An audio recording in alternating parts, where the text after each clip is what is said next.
हमारे देश में तानाशाही का माहौल है? क्या आज की तारीख में हमारे देश में किसी की नहीं सुनी जाती? यह सभी सवाल आज लोगों के जहन में घूम रहे हैं। पिछले दिनों सामाजिक कार्यकर्ता सोनम वांगचुक की गिरफ्तारी ने इन विचारों को और भी अधिक राष्ट्रव्यापी चर्चा का विषय बना दिया है। 26 सितंबर को सोनम वांगचुक की गिरफ्तारी हुई, लेकिन आज तक उनके परिजनों को ना तो उनकी गिरफ्तारी का डिटेंशन लेटर दिया गया और ना ही उनकी पत्नी तक को मिलने दिया गया।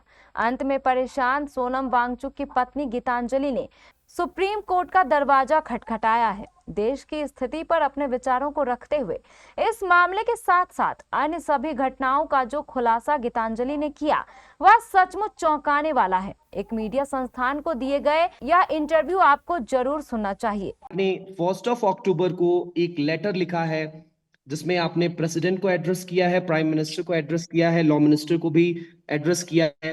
इमीडिएट रिलीज के लिए आपने मिस्टर वांगचुक के लिए लेटर लिखा है।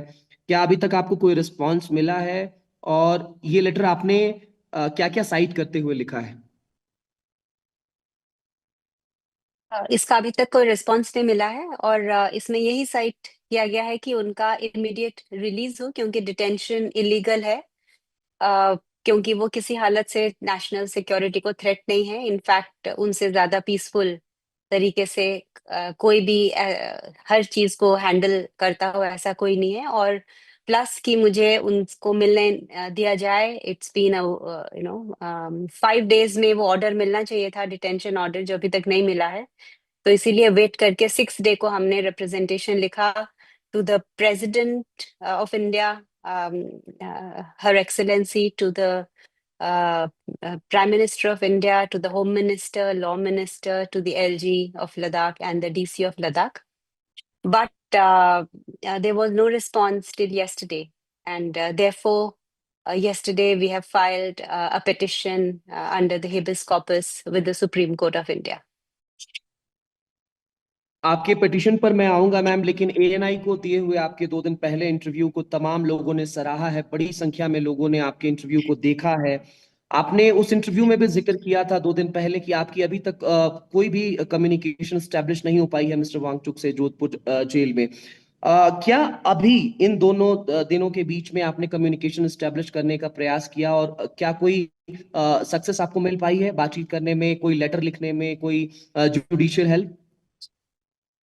बिल्कुल नहीं। सिर्फ एपेक्स बॉडी के एक मेंबर से कॉल आया था कि डीएसपी ने उनको कहा है कि कुछ लोग उनको मिल सकते हैं। तो मैंने कहा मुझे वो चाहिए इन राइटिंग, लेकिन आज तक नहीं आया है। लेकिन उसके बीच ये बहुत कहना जरूरी है कि मुझे एक तो दिल्ली में हर जगह फॉलो किया जा रहा है। मैं जहां भी जाती हूँ मेरे पीछे एक गाड़ी लगाई हुई है। वो कौन है, किसने लगाई है, ये मुझे नहीं पता। और सेकेंडली जो मेरे क्लोज उनको परसेप्शन है कि जो स्टाफ हयाल के मेरे साथ क्लोजली काम करते थे उनको कस्टडी में डिटेन किया गया है, पुलिस कस्टडी में। और उनके साथ बहुत ही बुरा बर्ताव किया जा रहा है, उनको पीटा जा रहा है, उनको मेंटली और फिजिकली टॉर्चर किया जा रहा है। ये इनके नाम है डॉक्टर सेतान नोरबू, जो हमारे यूनिवर्सिटी के वार्डन है, जो एक स्टूडेंट जिसकी तबीयत खराब थी उनको लेके हॉस्पिटल गए तो वहीं से उनको पकड़ के ले गए। द ओनली रीजन उनको पकड़ के ले जाने का ये है कि वो मेरी गाड़ी लेके गए थे, क्योंकि हमारे कॉमन्स में हम बिलीव करते हैं लास्ट मिनट जो भी गाड़ी मिले, तो वो शायद मेरी गाड़ी में देखा उनको, तो इसलिए उनको पकड़ के ले गए। और जैसे ही मैं दिल्ली आ गई तो जो सीआरपीएफ हयाल के बाहर रखे हुए थे 3 जगह पे 10-10 15-15 लोग, वो भी डीएस्केलेट कर दिए गए हैं। तो एक तरफ तो सोनम से मिलने नहीं दिया जा रहा, उनकी मेडिसिन देना, उनकी प्रोटेक्शन, उनकी वेलबींग का ना मुझे कुछ पता है ना किसी को कुछ पता है। कोई और भी जोधपुर में जब उनको मिलने गए तो मिलने नहीं दिया। तो एक तरफ से उनको डिटेन किया जा रहा है इतने इनह्यूमन वे से, और सेकेंडली हमारे ऊपर विच हंटिंग और जोर कर दी गई है।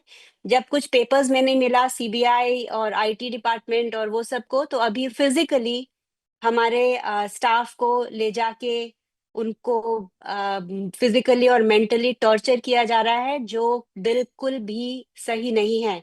This is inhuman, this is against human rights, कि आप बिना वजह किसी को भी लेके जा रहे हो और फिर उनको आप मेंटली और फिजिकली टॉर्चर कर रहे हो। तो this is the reason that we had to move Supreme Court, because हर चीज यहाँ पर जो है बिल्कुल इलीगल है और बिना वजह के हमें परेशान करने के लिए किया जा रहा है। और मैंने आज अपने ट्विटर हैंडल में @गीतांजलि आंगमो में ये एक वीडियो भी रिलीज किया है, जो पंकज प्रसून रिपोर्टर थे। फरवरी में जब ये ट्रोलिंग शुरू हुई कि सोनम चाइनीज एजेंट है और डीप स्टेट एजेंट है और पाकिस्तान के ये हैं, तो तभी बहुत सारे न्यूज चैनल्स ने उनको इसके बारे में लिखा था, और ये हमने उनके अगेंस्ट एक डेफेमेशन केस किया था, जो कि वो हार गए थे।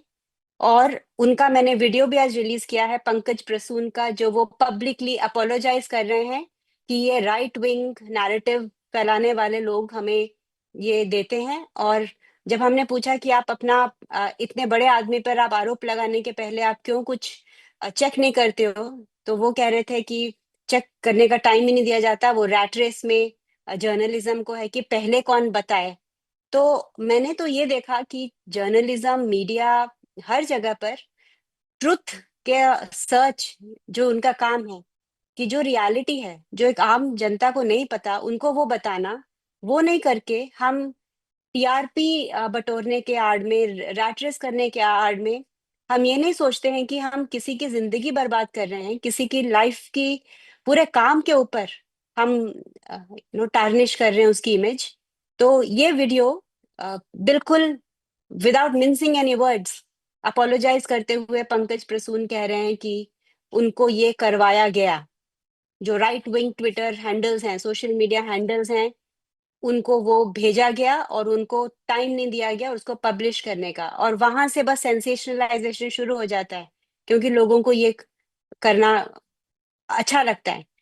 किसी बुरे को आप अच्छा कहोगे तो उसमें किसी को इंटरेस्ट नहीं है, पर कोई जो आइकन है, कोई सेलिब्रिटी है, कोई जो इंस्पिरेशन है लोगों का, उसके बारे में बुरा कहेंगे तो वो सेंसेशनलाइजेशन लोगों को पसंद आता है, और लोग इस पे इसको यूज कर रहे हैं। तो इसमें क्लियरली है कि ये विच हंटिंग, जो मैंने आपको पिछले इंटरव्यू में कहा था, जो हमारे साथ 4 साल से शुरू हुआ है, जो कि एफसीआरएल लाइसेंस नहीं दिया, फिर यूजीसी हमारा रजिस्ट्रेशन नहीं दिया, फिर हमारे पीएसयू फंडिंग, पीएसयू को, सारे पीएसयूज को प्रेशर है हमें फंड ना करे, ये सब तो चल ही रहा था पिछले 3 सालों से। अभी 1 महीने से तो सीबीआई, आईटी, लैंड वापस ले जाना, ये सब नैरेटिव्स किए गए। उसके पहले 6 महीने पहले चाइनीज एजेंट, आईएसआई एजेंट, ये सब की विच हंटिंग हुई, और अभी तो फिजिकली सोनम को डिटेन कर दिया, और हमारे जो स्टाफ हैं उनको फिजिकली और मेंटली टॉर्चर कर रहे हैं। तो अगर हमारे स्टाफ को वो इतना फिजिकली और मेंटली टॉर्चर कर रहे हैं जस्ट बिकॉज वो सोच रहे हैं कि वो मेरे या सोनम के क्लोज हैं, तो मुझे इस बात का बहुत डर है कि वो सोनम के साथ क्या कर रहे होंगे, और क्यों नहीं हमें उनके बारे कुछ बता रहे होंगे। So I am very very worried, क्योंकि वो 15 दिन तक उन्होंने खाना नहीं खाया था। आपने उनके लास्ट वीडियोस में देखा होगा, ही वॉज वेरी वीक, और फिर विद इन 2 डेज फास्ट से निकलते ही उनको जेल ले गया, और यहाँ पर हमारे स्टाफ को मेंटली और फिजिकली टॉर्चर कर रहे हैं। तो if I put this 2 and 2 together, तो आई एम वेरी वरिड कि उनके साथ क्या कर रहे होंगे उस जेल में, और किस कंडीशन में होंगे, उनकी हेल्थ किस कंडीशन में होगी। उनको, उनके पास ना कपड़े थे ना मेडिसिन थे। हमने एक दिन, हमको कहा गया कि जैसे ही वहां रुकेंगे तभी फ्लाई करके जाएंगे तो हमसे बात कराई जाएगी, लेकिन तब से लेके आज तक 7वां दिन है, आज 1 हफ्ता हो गया है। इवन एनएसए एक्ट कहता है कि 5 दिन के अंदर अंदर डिटेंशन ऑर्डर देना चाहिए, ओनली एक्स्ट्रा ऑर्डिनरी कंडीशंस हो तो आप 15 दिन तक दे सकते हो, और इसमें कोई एक्स्ट्रा ऑर्डिनरी कंडीशन है नहीं। प्लस उन्होंने कहा था कि जैसे उस दिन वो लैंड करेंगे हमको डिटेंशन ऑर्डर भी भेजेंगे और उनसे बात भी करवाएंगे। So I want this message to reach each nook of the पूरे देश भर में फैलना चाहिए कि इंडिया में एक सेलिब्रिटी जो सब पूरा देश जिसके लिए रैली कर रहा है, जिसने ग्रास रूट पे काम किया, अगर उसके साथ ये हो सकता है और उसकी जस्टिस को इतना डिले हो सकता है और उसको अब जस्टिस, तो एक कॉमन मैन की क्या हश्र है इस कंट्री में? एक कॉमन मैन का क्या रिकोर्स है? वो कहाँ जाएगा? पुलिस के पास जाएगा, मीडिया के पास जाएगा, जस्टिस के पास जाएगा, कहाँ जाएगा अपनी प्रॉब्लम को लेके? क्योंकि किसी को, जो मैंने पिछले एक हफ्ते में देखा, ये भारत विश्व गुरु तभी बनेगा जब हम सच पे खड़े होंगे। सत्यमेव जयते हमारा वो है, नारा है इस देश का। और हर जगह मैं देख रही हूँ, चाहे वो मीडिया हो, चाहे वो कहीं भी हो, वहां झूठ का सहारा लिया जा रहा है। चाहे वो होम मिनिस्ट्री हो, नैरेटिव बनाने का सहारा लिया जा रहा है। तो सच ही नहीं है अगर इस देश में, तो कहाँ से सत्यमेव जयते होगा और कहाँ से हम विश्व गुरु बनेंगे?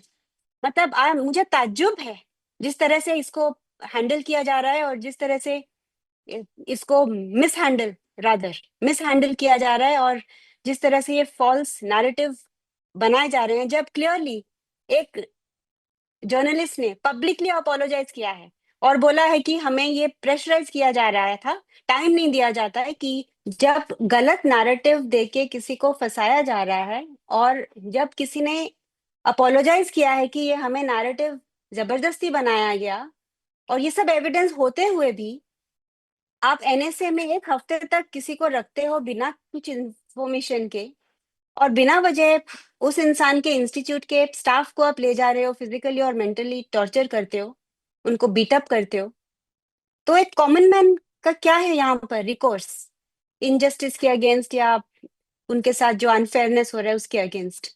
जब हमारे पिछले इंटरव्यू में मैंने आपसे सवाल पूछा था कि आपने कोई कानूनी रास्ता क्यों नहीं चुना, अब आप सुप्रीम कोर्ट की तरफ बढ़ गई हैं। आपने एनएसए के तहत मिस्टर वांगचुक के डिटेंशन को चुनौती दी है। कल आपने आर्टिकल 32 के तहत पिटीशन फाइल की है। अगर आप बता पाए कि अब आप सुप्रीम कोर्ट पहुंची हैं, क्या कुछ साइट किया गया है, और अब आपने ट्वीट भी कर दिया इसको? हाँ, मैं पिटिशन के डिटेल्स सही वक्त पर बताऊंगी, पर overall immediate release under habeas corpus petition, because it is a detention that we challenge on the grounds of NSA. हम challenge करते हैं इस पर, और the I need the orders to meet him and to check his condition and to know how he is and where he is. So it's for release, safety and protection. आपने दिल्ली में भी बीते दिनों कई प्रेस कॉन्फ्रेंसेस की mister Wangchuck की तरफ से, और तमाम चीजों को लोगों के सामने रखा। इस बीच हमने जोधपुर जेल से तमाम तस्वीरें देखी हैं, हमने नॉर्थ ईस्ट से तमाम तस्वीरें देखी। मिस्टर वांगचुक के सपोर्ट में तमाम लोग सामने आए हैं। जोधपुर जेल से जो तस्वीरें आई वो तो काफी भावनात्मक थी। कई कई लोग पहुंचे वहां पर जोधपुर जेल सपोर्ट में मिस्टर वांगचुक के। ऐसे सपोर्टर्स को लेकर के आपका क्या मैसेज रहेगा जो जेल पहुंच जा रहे हैं मिस्टर वांगचुक, जहां पर डिटेन्ड हैं वहां पर, और तमाम जगहों पर उनके लिए नारे लगाए जा रहे हैं उनके समर्थन में? मैंने फर्स्ट इंटरव्यू में भी आपको कहा था कि जो भी इंसान अकेले में बैठ के अपनी जमीर से पूछेगा, उसको ये आंसर आएगा कि सोनम वांगचुक गलत नहीं है, उनके साथ बहुत बड़ा अन्याय किया जा रहा है, ये किसी को भी समझ में आएगा। और आज के दिन हर इंसान सच्चाई की जीत को चाहता है। तो उनके सभी सपोर्टर्स को पिछली बार की तरह मैं तहे दिल से शुक्रिया अदा करना चाहूंगी कि वो उनके साथ खड़े हैं। पूरा भारत उनके साथ रैली कर रहा है, हर जगह उनके लिए, उनके समर्थन के लिए लोग जुड़ रहे हैं, और ये उतना ही जरूरी है ग्रास रूट में ये सपोर्ट जितना कि सुप्रीम कोर्ट का पिटिशन। तो ये दोनों साथ साथ ही चलेगा, तो ही सच्चाई की जीत होगी। मैम, आप पिछले दिनों दिल्ली में भी मौजूद थी। अभी सुरक्षा कारणों से मैं आपका लोकेशन नहीं पूछ रहा हूँ, तो दिल्ली में आपकी क्या किसी एडमिनिस्ट्रेशन के व्यक्ति से मुलाकात हुई, बातचीत हुई? क्या किसी अन्य राजनीतिक दल के नेता से बातचीत हुई? किसी ने आपको सपोर्ट सीख किया? हमारा हर कॉर्नर से हमें सपोर्ट है, लेकिन जैसे मैं शुरू से ही कहती आ रही हूँ कि ये मुद्दा मैं पॉलिटिसाइज नहीं करना चाहती हूँ, क्योंकि ये सोनम और मेरे वैल्यू सिस्टम से अलाइन नहीं होता। हम हमेशा से ही ए पॉलिटिकल रहे हैं, और हम इसको इसके वजूद पे ही लड़ना चाहते हैं। लेकिन हर तरफ से हम इसके समर्थन को एक्सेप्ट करते हैं, हम शुक्रिया अदा करते हैं, चाहे वो इन्फ्लुएंसर्स हो, चाहे वो मीडिया हो, चाहे वो पॉलिटिकल हाउसेस हो, चाहे वो एनजीओज हो, सिविल सोसाइटीज हो, अम, चाहे वो खुद सेलिब्रिटीज हो, मेजर जनरल्स हो आर्मी के। हर तरफ से आपने देखा होगा कि इसके लिए एक पॉजिटिव समर्थन मिल रहा है, और हम हर एक को किस शुक्रगुजार हैं। लेकिन हम इसको एक पॉलिटिकल मुद्दा, एक पॉलिटिकल एजेंडा नहीं बनने देना चाहते हैं। जिस प्योरिटी के साथ सोनम ने अपनी पूरी जिंदगी साइंस, एजुकेशन, एनवायरनमेंट, यूथ के लिए अपनी जिंदगी दी है, हम उसी स्पिरिट के साथ इसको आगे लेना चाहेंगे। और इसलिए मैंने यहाँ पर किसी से अभी तक प्रेस के अलावा मैंने मुलाकात नहीं हुई है।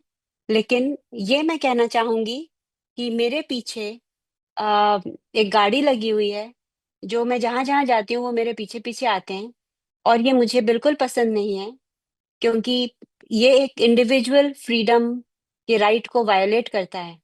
मैं यहाँ पर सोनम की सच्चाई दुनिया भर में रखने आई हूँ, क्योंकि लद्दाख में इंटरनेट को जैम कर दिया गया था, और किसी मीडिया को मुझे मिलने नहीं दिया जा रहा था, और मेरी मूवमेंट को सर्वेलेंस किया जा रहा था। तो इसलिए मैं दिल्ली आई हूँ, ताकि मैं यहाँ पर जो सच्चाई है, जो सोनम का हक है, जो हयाल का हक है, जो हयाल की सच्चाई है, वो मैं दुनिया के सामने रख सकूं। और ये बिल्कुल नाइंसाफी है और गलत है जो हम कंडेम करते हैं, कि ये बिल्कुल किसी के पीछे ऐसे गाड़ी लगाना कंडेमनेबल एक्शन है। किसी के इंस्टीट्यूट पे जब आपको कुछ नहीं मिला पेपर्स में, वहां के स्टाफ को ले जाके उनको हैरेस करना, उनको फिजिकली और मेंटली टॉर्चर करना, ये हम बिल्कुल कंडेम करते हैं। अगर आपने एनएसए के अंतर्गत सोनम को लिया है, तो हम उसको चैलेंज कर रहे हैं। हम तो और कोई एक्टिविटी नहीं कर रहे, हम तो इसको लीगली, कॉन्स्टिट्यूशनली जो सही है उससे हैंडल कर रहे हैं। तो ये गुजारिश है कि दूसरी साइड भी थोड़ी ग्रेसफुली, जिस तरह से ये करना चाहिए कॉन्स्टिट्यूशन में, जो कि मदर ऑफ डेमोक्रेसीज है, उसको पालन करे, और इतनी लो लेवल की एक्टिविटीज पे स्टूप ना करे कि आप लोगों को फिजिकली और मेंटली टॉर्चर करो, और सोनम वांगचुक की वाइफ को दिल्ली में फॉलो करते फिरो। This is something we condemn, and I want the country and the people to know कि ये हमारे साथ ऐसा किया जा रहा है। हमारे स्टाफ को बहुत बुरी तरह से पीटा गया है, और उनको कुछ उगलवाने के लिए टॉर्चर किया जा रहा है, जो जो कुछ है नहीं कहने को, और मेरे पीछे ऐसे लोग लगाए हुए हैं। तो ये सब नहीं करिए। आपने हमारे ऊपर नेशनल सिक्योरिटी थ्रेट का वो लगाया है, हम वो प्रूव कर रहे हैं कि वो नहीं है सच, उसमें कोई एविडेंस नहीं है, तो उतने तक ही रहिए। मैं ये कहना चाहूंगी, इससे नीचे मत गिरिए। पहले ही बहुत नीचे गिर चुके हैं ये सब गलत नैरेटिव्स फैला के, और जो हमने सब उसको, उसके अगेंस्ट हमने फैक्ट्स देके उसको रिफ्यूट कर दिया है। अभी फिजिकली लोगों के पीछे भागना और उनको टॉर्चर करना, इतनी तो नीचे मत गिरिए। इस इंटरव्यू को सुनने के बाद देश की स्थिति के बारे में आप सोचिए, समझिए और उसके बाद निर्णय कीजिए। खुल गया प्राइवेट मल्टी फैसिलिटीज हॉस्पिटल ममता नर्सिंग होम। यहाँ अलग अलग रोगों के 10 विशेषज्ञ डॉक्टरों की टीम 24/7 इमरजेंसी सेवाएं देती है। न्यूबॉर्न बेबी से लेकर गाइनो एवं सभी तरह के क्रिटिकल रोगों का इलाज। एडवांस आईसीयू की लाइफ सपोर्ट सिस्टम। इलाज का खर्च अन्य अस्पतालों से लगभग आधा। ममता नर्सिंग होम, वेस्ट मनियापुल, कटिहार।